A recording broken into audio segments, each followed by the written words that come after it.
Всем привет! Сейчас я еду по Pacific Coast Highway. Он тянется от Сан-Хуан-Капистрана до Сан-Франциско на 1200 километров. И хочу рассказать про адаптацию здесь строителей и парикмахеров в не очень молодом возрасте. Это такой вопрос задал один из подписчиков. По поводу парикмахеров сейчас уточню. Как раз еду на окраску, спрошу. Что касается эстетистов, у них похожая лицензия. Нужно получить местное образование, учиться полгода, стоит $10 000, сдать экзамен на лицензию и получить лицензию эстетиста. Она позволяет делать все уходовые процедуры за лицом, массаж, а также наращивание ресниц. То есть те, кто наращивает ресницы, получают лицензию эстетиста. Парикмахеры, насколько я знаю, получают лицензию косметолога. И, скорее всего, тоже нужно местное обучение и получение лицензии. Можно работать под чьей-либо лицензией в салоне красоты, но тогда доход будет меньше. Что касается строителей, здесь полно строителей нелегалов, особенно в Калифорнии. Тут тоже не обязательно иметь свою собственную лицензию, можно обратиться в фирму, там работать, либо просто взять в свой штат сотрудника с лицензией и работать под его лицензией. То есть здесь нелегальные работники вполне официально могут организовывать свой бизнес, платить налоги, даже без легального статуса, но получить лицензию они не могут. То есть должны работать под чьей-то лицензией. Это касается строительства. Доход, естественно, выше, когда ты владеешь собственной строительной фирмой. Когда ты работаешь под чьей-то лицензией, тем более, если ты нелегал, там уже платят гораздо меньше, то есть платят меньше минималки. Но, тем не менее, как минимум $2000 в месяц можно заработать, даже будучи нелегалом. А легальным сотрудникам, как и парикмахерам, так и строителям, это минимум 5-6 тысяч долларов в месяц. А если организовывать свой бизнес, свою фирму с грамотными сотрудниками, то доход будет, естественно, выше.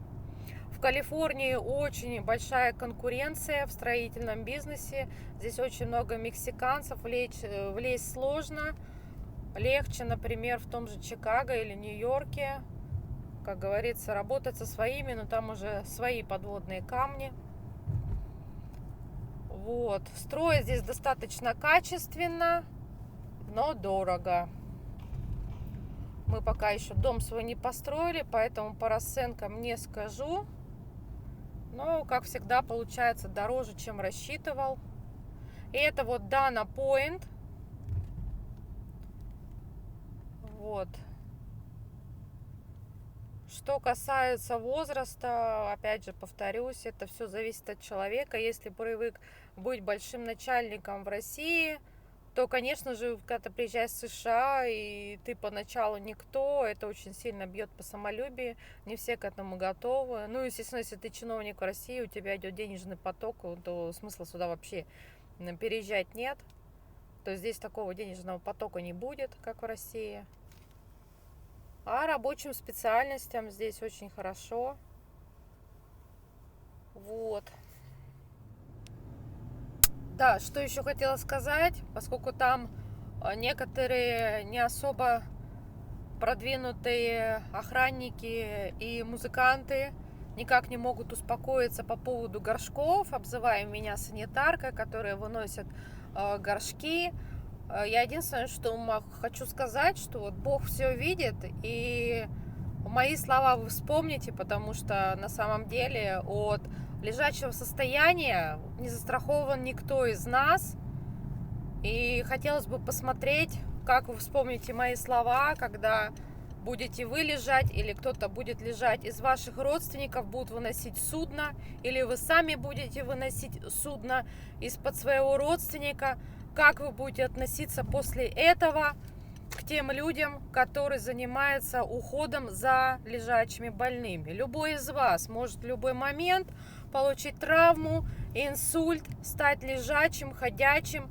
То есть будете лежать, гнить в своих пролежнях, да, и как? Проклинать того человека, который за вами ухаживает? Вы сами вот подумайте о своем будущем и о будущем своих родственников. Почему я так говорю? Моей бабушке, молодой красивой бабушке, было всего 49 лет. Она была бухгалтером, у нее была большая недостача на работе, денег. Она очень сильно понервничала, села в маршрутку, из маршрутки выпала, ее протащила по земле. То есть еще дополнительный стресс. И она дошла до порога дома, упала на крыльце, у нее случился геморрагический инсульт в левой гемисфере, у нее была полностью плегия, то есть парализация правой стороны, афазия, то есть она полностью не разговаривала, у нее не было речи, речь у нее так и не восстановилась, то есть она стала инвалидом первой группы в 49 лет. То есть полностью плегия всей правой стороны, без восстановления. Вообще думали, что она умрет. Мама прилетела со мной и с нами, со мной и с братом в этот небольшой южный городок к маме. И по очереди ухаживала за бабушкой, как раз вот выносила горшок, меняла памперсы, обрабатывала пролежни. То есть где-то полгода ее выхаживали в больнице. То есть, как все врачи сказали, что если бы не моя мама и не муж бабушки, мой дедушка, то ее бы не выходили. Ее выходили, вынося эти горшки. Она постоянно показывала петлю вокруг шеи, то есть пыталась объяснить, чтобы ей сделали эвтаназию, потому что она жить не хотела в таком состоянии вегетативном. Ну, выходили, она потом начала ходить, правая сторона у нее осталась полностью парализованная. Несмотря на это, она умудрялась левой рукой лепить пельмени, убирать дом. Дом достаточно большой был. Вот. Это я к тому, что от таких ситуаций не застрахован никто ни в каком возрасте. Поэтому относитесь с уважением к тем, кто занимается уходом за больными. Вы сами не знаете, что с вами будет в будущем и что будет в будущем с вами, с вашими детьми или с какими-то еще родственниками, за которыми вам придется ухаживать. Дай бог, если будут у вас деньги на сиделку. Если денег не будет, то вы будете заниматься этим сами. Вот. Это что касается горшков. Это Сан-Хуан Капистрано. Я уже подъезжаю к тому месту, где меня будут стричь и красить. Наверное, только красить. Стричься сегодня не буду. Это вот такие домики справа от меня по первой линии с видом на океан, на обрыве. Здесь очень красивое место. Я после парикмахера запущу дрон. И если не потеряет сигнал, вот, посмотрите, парк такой симпатичный. Если не потеряет сигнал, я вам запущу, покажу, залечу со стороны океана. Мне кажется, будет очень красиво. Вот такой парк. Вот такие домики. Красота, красота, красота. Здесь землю можно найти за $1 миллион. Потому что здесь место чуть подешевле, я имею в виду, которое с видом на океан. Можно большой кусок найти за $1 миллион. И обосноваться здесь, построить дом еще за $500 000. Вот. Так, эта машина подъехала первая, а я вторая. Все, ждите продолжения с дрона. Ну вот и все. Меня уже покрасили. Дрон, к сожалению, не смогла запустить. Пришла информация о том, на дроне вот высветилось, что здесь сейчас 3 дня ограничения на полет. И это зона авторизации. То есть я могу полететь, только предварительно подав заявку на сайте. А подать ее, чтобы ее одобрили, у меня должна быть лицензия пилота, поэтому, естественно, никакой заявки у меня нет, но ничего, слетаем в следующий раз, когда снимут ограничения. И там слышно, летают вертолеты, самолеты, может быть учение, или убирает тот разлив нефти, который случился в субботу. Сложно сказать. В общем, тут вся зона сегодня закрыта для полетов. Сегодня, завтра. С 4 числа все закрыто для полетов. Вот, посмотрите, какие симпатичные домики. Спросила я у своего парикмахера для того, чтобы получить лицензию Cosmetologist. Да, парикмахер именно владеет лицензией Cosmetologist. Нужно закончить местное обучение, 1600 часов. На это уходит примерно год. Потом сдать экзамен на лицензию. Она говорит, он простой, там в основном проверяет твои навыки. Вон, кстати, смотрите, парк рядом с домами, с детской площадкой. Видно вам? Вот, с детской площадкой. То есть мало того, что вид на океан, еще и площадка здесь есть. Вот, 1600 часов, экзамен. Примерно занимает год. По цене не спросила, но думаю, так же, как и у эстетистов, около 10 тысяч долларов. По поводу того, как они работают, в основном они получают лицензию все и арендуют свое место. То есть она за место платит 1300 долларов. Задала неудобный вопрос про налоги. Естественно, она сказала, что у нее занимается этим бухгалтер. Здесь есть эти аккаунтинг, типа HR-блок, они этим занимаются, поэтому она не в курсе. Вот, сколько она платит. Ну, а про доход неудобно спросить. Это как бы от других девочек знаю, что в среднем 5-6 тысяч долларов в месяц. У моей парикмахерши, она американка, ей 30 лет. У нее все расписано на 2-3 месяца вперед. Вот, посмотрите, какой вид шикарный. На 2-3 месяца вперед. К ней очень сложно попасть. Нужно записываться заранее.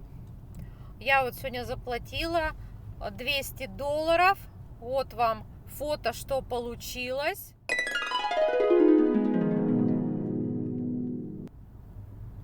Я заплатила 200 долларов.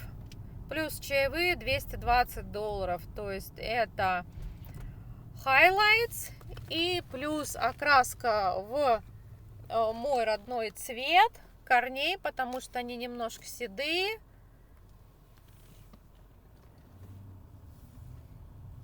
И потом уже непосредственно в мойке идет покраска тоником, чтобы убрать желтизну там, где обесцвеченные пряди. Вот, все это стоило 200. Как она считает, я не знаю. Иногда она считает, у нее 120 получается, иногда 160. Сегодня почему-то получилось 200. Ну, зависит еще от количества прядей, сколько она добавила. Там полная или partial, там частичная они пишут. Стрижка около вот равняния корней, около выравнивания корней, около концов, кончиков, около 50 долларов, насколько я знаю. Кончики подстричь 50 долларов. В следующий раз у меня кончики, я их раз в полгода стригу. Вот тут можно остановиться, пожить в домике, прямо на берегу океана. Справа от меня апартаменты были, бюджетный комплекс. То есть you are welcome, приезжайте. Сегодня пасмурно. Не знаю, что они тут сегодня перекрыли все. Ну ладно, сегодня опять пасмурно. Пущу как-нибудь, когда будет солнечная погода. Полетаем, покажу. И когда не будет никаких ограничений.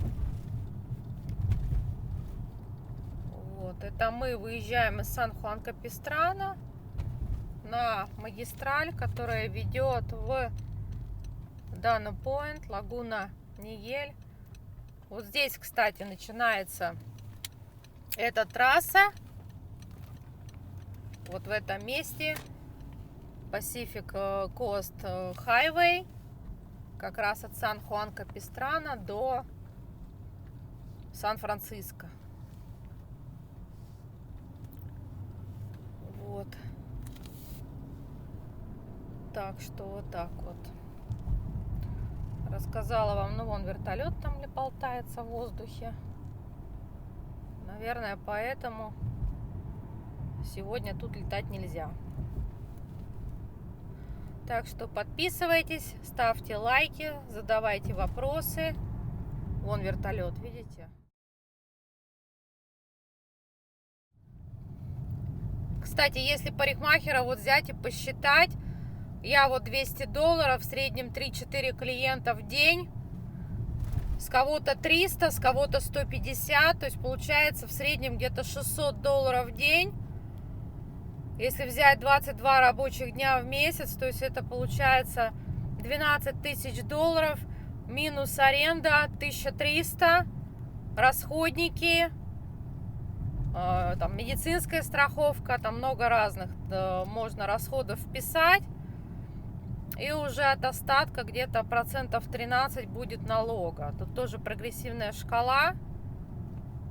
Так что сами можете примерно прикинуть, что 5-6 тысяч это даже практически нижний порог. Это уже после вычета всех налогов. А если задаться целью, то можно и на 10 тысяч в месяц выйти при стабильной клиентуре и при желании зарабатывать деньги. Подписывайтесь, ставьте лайки. Всем пока-пока!